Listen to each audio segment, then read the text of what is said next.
Hey Gwenters, welcome back for another episode of Gone Gwenting. Today we're going to cover another basic activity inside of Gwent, and that is how to get more cards. I know I've made some videos about this before, but I want to make this as super simple as I can. It's going to be pretty short, pretty concrete, and after being requested by some other Gwenters, I'm going to make more of an explanation on how you should choose which card you choose from the kegs, especially as a beginner. So let's get into it. So first thing you're going to want to do, you're going to want to come to this home screen. So if you're still stuck in the play menu, just press back, this back arrow right here.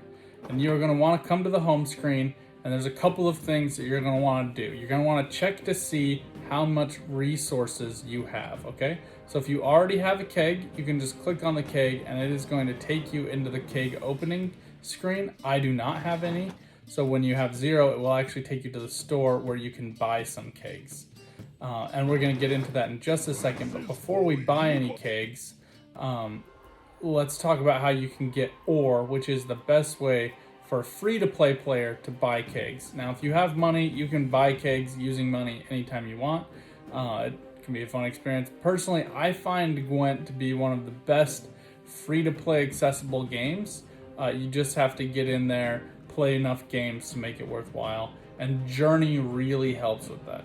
So now you just saw I just collected another one. Now I bought the premium. I wanted to patronize the game by show them my patronage rather. I like to patronize them as well, tell them how they've messed up on certain cards. But I really think they've done a great job. I like that some of the proceeds go to the finals in December for the final pot. And I love this artwork. I really think that artists like this should be compensated. But even if you're not paying that $10 for this premium access, you're still getting these 5 keys every time you move up 10 levels, I believe. And then you're also getting 2 keys every time you move up most of the other levels. It looks like it's a little further apart than every 10 levels. But either way, you're getting a lot of these keys which you can use in the reward book, which is one of the best ways, again, to get ore. And I'm going to show you a couple ways to do that. So first things first, I want you to get some specific cards. I think the best cards, and I know there's a lot of different feedback out there, but I think the best and easiest cards to get as a new player are actually what's known as the Witcher Trio. And if you've played Witcher 3, Wild Hunt, you'll know that the School of the Wolf has 4 living members that we know of. Geralt of Rivia, the most famous, Vesemir, who is his mentor and trainer, and then he also has 2 compadres, Eskel and Lambert, who fight alongside of him. I'm going to show you how you can get them. The best way to do that is actually come into Year of the Wild Boar. So you saw I just clicked the key to come to this screen. And when I click that, it brings me to this home screen here, where it shows the current seasonal in the middle, and then it has each of the different factions from the base game. But you want to click on this side tab here and come to Year of the Wild Boar. This is going to have actually the 4 expansions from last year: Crimson Curse, Thronebreaker, Iron Judgment, Merchants of Ophir, and then also the added deck, which I guess is another expansion. So I guess 5 expansions of Syndicate. Right, so lots of content for this game. Another reason I love it. They just keep the new cards flowing, make it interesting by bringing in some of the story. Now you see, I love King of Beggars. I love his backstory, and as you fill them out and you get more of these, you can read more about who the different people were. Francis Bedlam, or King of the Beggars, how he helped save some of the sorceresses and other people who were being persecuted by the priests of the Eternal Flame. But anyway, come here to Year of the Wild Boar. You're just going to click right on it.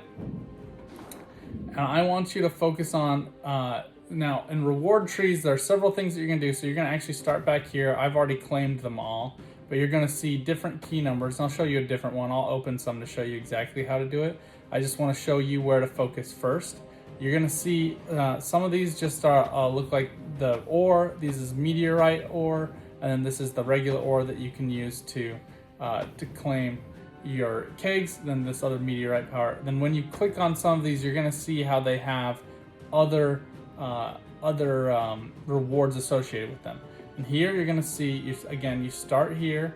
Oh, sorry, you actually start down here. You start here, you're gonna work your way up. You're gonna work your way up to Lambert, claim him. Then you're gonna go over this way, work your way over to Vesemir, claim him, and then work your way down to Eskel and claim him. So I'll show you brief gameplay at the end of this video about how you can use those guys. But that is essentially the first 3 cards I want you to focus on. As you do so, you're also going to get enough ore to buy a few of your own kegs, and I will show you how to do that as well. So, Year of the Wild Boar, again, do that one. Now, if you want to do a different one, say you really want it, if you played the Thronebreaker game, which I will do a video about later, I'm going to call this kind of the hyper warp speed drive that they have from Star Wars Galaxy of Heroes or what have you. Thronebreaker will get you a bunch of cards just for buying the game. It's a riot. It's a lot of fun. Great story. It can help immerse you into the universe of The Witcher. Give you a lot of backstory about Nilfgaard, the Iron Realm, Scoia'tael, the difference between the dwarves and the elves, the elder races, all that stuff. It will give you much more concrete experience with that. It's an easy to play game. It's kind of a side scroller of sorts on a larger map. But what you'll do when you want to start and work towards a reward, so I love Queen Maeve, or Meve, sorry, and what you'll do is you'll actually just click and hold down until it flashes. That means you've unlocked it, and you're just gonna keep clicking along the path that you want to go to get the rewards that were your goal in the first place. So I'm just gonna click up, I'm gonna come up here, and look at that. I have unlocked the Queen of Lyria and Rivia skin, and I have gotten a Thronebreaker reward. I will now be able to use her in the game as well. So there's some cover art and stuff that you can get. Another great way to get ore, you're gonna see these story nodes. The first one's gonna give you 250, second one is 300, then 350, then 500. So completing all of the story nodes, you can see one here, one here, one here, and one here. On any of these trees is going to give you 2,000 ore, which is 20 kegs. And you're gonna see how much that will buy you. All right, so let's get out of that. That's exactly how you're gonna get some of those rewards, and now I'm gonna show you how to spend them. So you're gonna come up here, you're gonna click on your ore, it's gonna bring you into the keg purchasing screen again, and notice it's gonna, on its base, it's going to route you to the ultimate premium keg. This is gonna give you 5 random premium cards, 4 of which are common rarity, 5th chosen from 3 cards to at least be rare. These are all the premium shiny cards that are gifts. They're really cool to look at, but these ones you have to pay money for. I have not purchased any of those. You can get them as rewards sometimes, but instead I like to come down here. They've added these faction kegs that you can buy. Personally, I would stay away from faction kegs. I don't think there's any reason to buy them. The one exception that I would say is the Syndicate keg, which is literally the same as the Novigrad keg, at least as far as I know. There's no description here that says it's anything different. They both give you Syndicate kegs, but these are all from the Novigrad expansion, which are all Syndicate card deck Syndicate cards. So, but this is the next. I think if you want to try out a different faction, that's the next one I would suggest. Otherwise, I think just working on your base set cards is a good thing. But either way, honestly, when you're first new, it doesn't really matter where you start. Just start somewhere, start buying some stuff. So I'm going to come in here, and I am going to buy only 1 keg. I could buy 49, but I have a lot of Syndicate. I just want to show you how you might pick some of these cards. So you'll press buy now, or pay now, and you can slide that along to buy as many as you want. And then you can just press this green arrow. Looks like that's bugged. It should normally take you right into the open goodies screen, but that's not working right now. So you just press back, press open goodies, then you'll just press open, and he is going to reveal to you 5 cards in a row here. Now you can click on them one at a time and see them one at a time, or if you're in a rush, you can just actually press this middle part. It will unlock the 4 side cards, so you can see all of those ones, and then you will open the middle card as well. So now, before I describe what to do with the middle cards, you want to pay attention to this little symbol right here. This is going to show you how many of that card type you have. Now, if it's a bronze card, which you can see from the colored border, you can only ever have 2 of them in any deck at any time. So having more than that is literally useless.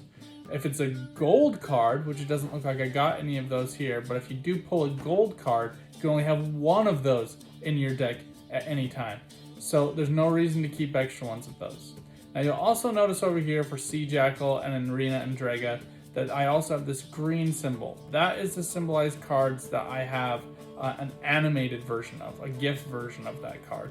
And you can see if you're gonna get one, if you hold down, it will be animated. It doesn't look like any of these cards that I've pulled are animated. They are pretty rare and hard to get, but you can only have 2 maximum of both of the cards added. So you can see here, Sea Jackal, I have 1 of the unanimated version and 1 of the animated version. Same with Drina and Draga. So there's no reason for me to get another one of those. But I get each of the cards on the side for free, no questions asked. Those I just get. The middle part you're gonna open up and you get to choose 1 of the 3 cards. So this gives you a little bit more flexibility on choosing exactly what you want. You'll notice I have 2 of each of them, except for Eternal Fire Priest, I have 3 total, and then Slice Seductress, I actually have 2 of these animated cards, then 1 regular one. So I'm actually gonna get Slice Seductress, and the reason for that is once you get 2 animated cards of any bronze card, it will automatically mill those cards. And I'm gonna do a video next time talking about how you can mill cards, and you can actually pick specific cards that you want to build out. Now this video is actually pretty long. I know I told you I was going to show you some game footage of the Witcher trio. I think we'll wrap this up and I'll get into that next time when I show you how you can use Deck Builder to build a specific card. And I'm going to show you one of my favorite card combos in the game, which is the Eskel, Lambert, and Vesemir trio with Roach. You will play 1 card and you will actually pull 3 more cards out of your deck, play them all at the same time, and it is going to give you 9 total points all in one play while pulling out those weed cards as well. So you're actually going to go down from 15 cards in your deck down to 12, which greatly increases your chances on those redraws of getting the cards you want. But again, we're going to cover that next time. For now, just get in there, buy a few card kegs, get some new cards, and then let me know if you pulled something that you think is really cool, a legendary card or an epic card. I'm more than happy to tell you how you can work that in and what other cards you can synergize with that. But until then, get out there, go Gwenting, get some rewards, get some ore, get those cards. That is really what makes this game so much fun, in my opinion. But until then, see you next time.